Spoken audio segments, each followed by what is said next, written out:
వాటిని తప్పించుకొని తిరుగుతున్నారు. ఏం జరుగుతుంది? సో, ఏంటంటే కేటీఆర్ గారిని వాక్యంలో నుంచి తీసుకుంటే లొట్టపీస్ కేసా ఏ కేసా అంటే కేసుల్లో తీవ్రతను బట్టి ఆ అనుభవాన్ని బట్టి చికాకుల కేసు ఏదో ఉండొచ్చు, అట్లాంటిది తీసుకోవాలి. ఇక అవినీతి గురించి చెప్తే అంటే దొంగతనం రూపాయి గురించి చేసిన దొంగతనమే, 10 రూపాయలకు హత్య చేసిన హత్యగానే భావించబడితే అవినీతి అవినీతిగానే ఇచ్చబడుతుంది.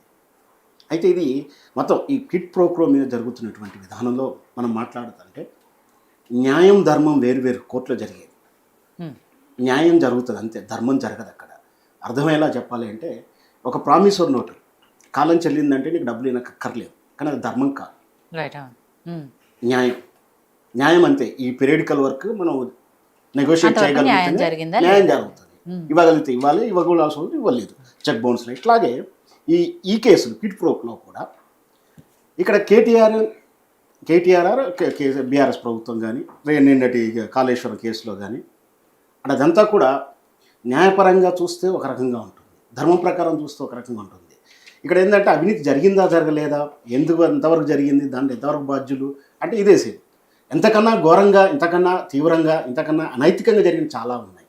కానీ వాటిని ఏవీ పట్టించుకోకుండా ఎక్కడో వాళ్ళకి ప్రయోజనం ఉన్నటువంటి, ఎందుకంటే రాజకీయ పార్టీలే కాబట్టి వాళ్ళకి అవసరం ఉన్నప్పుడు అరెస్టు కావాలన్నా అరెస్టు కాకుండా ఉండాలన్నా వాళ్ళ ప్రయోజనం అయితేనే జరుగుతాయి. దాని తగ్గట్టే ఫైల్ కదులుతూ ఉంటుంది ఏ పార్టీకైనా. నిన్న కవిత అరెస్ట్గా దృక్పథం చూసినా కానీ చూసినా ఇలా ఈ కేటీఆర్ కేసు ఇప్పుడు ముందుకు ఎందుకు వచ్చింది అంటే మన జూబ్లీకి ఉప ఎన్నికలు వస్తున్నాయి, దాని నుంచి తెర మీదకి తీసుకొచ్చినట్టు.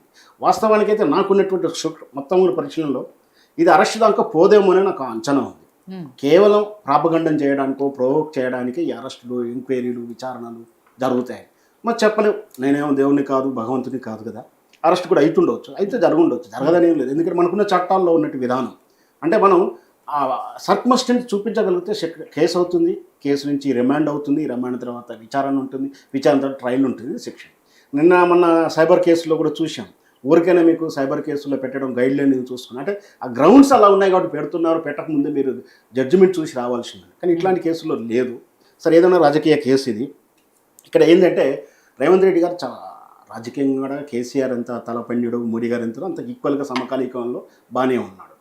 ఈ గవర్నర్ దగ్గరకు అనుమతి పోయినప్పుడు నాకు కూడా కరెక్షన్ కావాలి. దీంట్లో గవర్నర్ అనుమతి అవసరం లేదు అనుకుంటున్నాను నేనైతే. పెద్ద అమౌంట్ కాబట్టి పెద్ద కేసు అనో లేదా పెద్దవాళ్ళ కేసు అని గవర్నర్ అనుమతి కానీ బాల్ తీసుకెళ్ళి బీజేపీ కోర్టులు వేసాడేమో అని నేను అనుకున్నాను.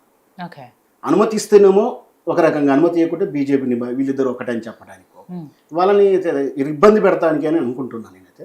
ఎందుకంటే నా అంటే మంత్రివర్గంలో మంత్రిగా ఉన్నాడు కాదు, డ్యూటీలో ఉన్నాడు కాదు. కాళేశ్వరం కేసు కూడా అదే చేశారు కదా. కాళేశ్వరం కేసు కూడా సిబిఐ చెప్పి వాళ్ళ కోర్టులో వాళ్ళ కోర్టులోనే వేస్తున్నారు ఒక్కొక్క కేసును కూడా. అంటే ఇదంతా చాలా చాకచక్యంగా చేస్తున్నట్టు. సరే, అవన్నీ టెక్నికల్ బ్యాక్ ఎండ్ ప్రోగ్రామ్స్. సరే, బయటికి కనిపించే దాంట్లో చూస్తే ఈ క్విడ్ ప్రో క్వో చూస్తే నేను చెప్పే దాంట్లో కేటీఆర్ నేరం చేయలేదని, అవినీతి జరగలేదని చెప్పే ప్రయత్నం అయితే కాదు, న్యాయం ధర్మం చెప్పే కోణంలో చెప్తున్నాను. ఈ క్విడ్ ప్రో క్వో జరిగి ఉండవచ్చు, జరగదని నేనే అనలేను. ఈ క్విడ్ ప్రో క్వోని అరెస్ట్ చేయాలంటే భారతీయ జనతా పార్టీని 1200 కోట్ల రూపాయల ఎలక్ట్రో బాండ్ తీసుకున్న భారతీయ జనతా పార్టీని ఎన్నిసార్లు అరెస్ట్ చేయాలి? 350 కోట్లు, 383 కోట్లు బీఆర్ఎస్ తీసుకుంది. కరెక్షను కాంగ్రెస్ పార్టీ 1200, 6600 కోట్లు భారతీయ జనతా పార్టీ. ఇవే కదా క్విడ్ ప్రో క్వో అంటే. ఇప్పుడు వీళ్ళు అధికారంలో ఉంది కాబట్టి వీళ్ళ మీద కేసు ఉండదు, రేపు అధికారం పోయిన తర్వాత వీళ్ళ మీద ఒక కేసులు అవుతాయి క్విడ్ ప్రో క్వో. సరే, దీంట్లో కేసు తీవ్రతలోకి వెళ్ళిపోతామంటే పాయింట్ టు పాయింట్ మనకు అదంతా ఎంత ప్రయోజనం వచ్చింది, అంతకుముందు రేస్ 1లో ఎంత ప్రయోజనం వచ్చింది అది వేరే విషయం అయినప్పటికీ, ఈ రేట్ 2లో ఏం జరిగింది అంటే ఎలక్షన్ కోడ్ రావడం. ఎలక్షన్ కోడ్ ఎప్పుడు వచ్చింది? అక్టోబర్ 9వ తారీఖు వచ్చింది. అక్టోబర్ 9 వస్తే డిసెంబర్ 4వ తారీఖు 4 రిజల్ట్స్ వచ్చినాయి. ఈ మధ్యలో అంతకుముందు ఇది ఫిబ్రవరిలో కాలాప్ చేశారు. అంటే డిసెంబర్ 23 ఇయర్స్లో 2023లో ఫిబ్రవరిలో ఈవెంట్ చేయదలుచుకున్నారు. ఆ ఈవెంట్ కూడా ఎప్పుడు ఫిబ్రవరిలో చేయదలుచుకుని దాన్ని ప్రొసీడింగ్ చేస్తున్న లోపు ప్రాసెస్ ఏం జరిగిందో లేట్ అయింది. అంటే టెండర్ రావడం కానీ, మన స్పాన్సర్ రావడం కానీ ఏం జరిగిందో తీరా వచ్చేటప్పటికి ఎలక్షన్ కోడ్ వచ్చేసింది. ఎలక్షన్ కోడ్ వచ్చింది కాబట్టి వీళ్ళు ఇక్కడ జేహెచ్ఎంసీ నుంచి అక్కడి నుంచి అమౌంట్ ఇవ్వడం జరిగింది. ఇచ్చిన తర్వాత నెక్స్ట్ వీళ్ళు ప్రొసీడింగ్ జరగలేదు, ఈవెంట్ జరగలేదు. నెక్స్ట్ మేమే వస్తాం అనుకున్నారు. వాటికి కూడా ఏదైనా సరే అన్నట్టు 10 లక్షలకు 2 లక్షలు దాటితే అనుమతి తీసుకోవాల్సింది, అది టెక్నికల్ గ్రౌండ్. అయితే ఈ ఎలక్షన్ అయిపోయిన తర్వాత రేవంత్ రెడ్డి వచ్చిన తర్వాత మరి మేము ఇన్ని కోట్లు పెట్టాము, ఇంత ప్రొసీడింగ్ ఉంది, మిగతా ప్రాసెస్ చేద్దామన్నా అప్పుడు రేవంత్ రెడ్డికి సీక్రెట్ అంతా బయటకు వచ్చింది. చేసి ఇక్కడ దొరికించుకుని ఈ కేసులు, ఎందుకంటే నిన్న జెరూసలం ముత్తయ్య చెప్పారు, పాతయన్నీ బరాకర్ మాఫ్ అయిపోయినాయి, నువ్వు చేసిన నేరం, నువ్వు దొంగవు నేను దొంగను ఇద్దరం కలుసుకొని వెళ్ళిపోదాము, నీ తప్పు నా తప్పుడు చూసుకొని నీది నువ్వు చూసుకో నాది నువ్వు చూసుకొని పోయారు. కానీ ప్రతిపక్షం పార్టీలో జుట్టు చేతులు ఉంటే కానీ వీళ్ళు ఏం చేయలేమని ఒకటి రాజనీతి ప్రదర్శిస్తున్నారు. సో వీళ్ళ మీద కేసులు ఇరికిస్తే మనం చెప్పినట్టు వింటారు, కదలకుండా వాళ్ళని అటెన్షన్ చేయాలనే ఉద్దేశంతో కొత్త కేసు తెర మీద తీసుకొచ్చారు. దీంట్లో టెక్నికల్ గ్రౌండ్లో చూస్తే వీళ్ళు క్యాన్సలేషన్ చేశారు. క్యాన్సిల్ చేస్తున్నప్పుడు రేవంత్ రెడ్డి గారు క్యాన్సిల్ చేస్తున్నప్పుడు మరి మీకు ఇచ్చిన 55 కోట్లు కట్టించుకొని క్యాన్సిల్ చేస్తారా, ఊరికనే క్యాన్సిల్ చేస్తారా? క్యాన్సిల్ చేయాలి కదా, చేసిరు కదా. మరి రద్దు చేసినప్పుడు మరి మీకు ఫండ్ చేసిన మీకు ట్రాన్స్ఫర్ చేసిన అమౌంట్ ఎందుకు రిటర్న్ అడగలేదు? రైట్, ఇది ఒక డేట్ ఆఫ్. రెండవది ఫిట్ ప్రోకో జరిగింది అంటున్నారు కదా.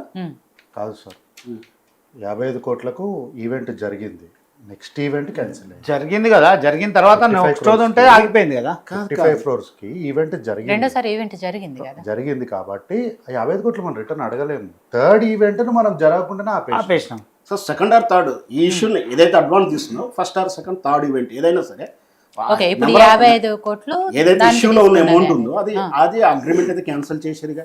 అమౌంట్ రాకుండా ఎలా క్యాన్సిల్ చేస్తారు, ప్రొసీడింగ్లో కూడా ఎలా చేస్తారు, ఇదొకటి.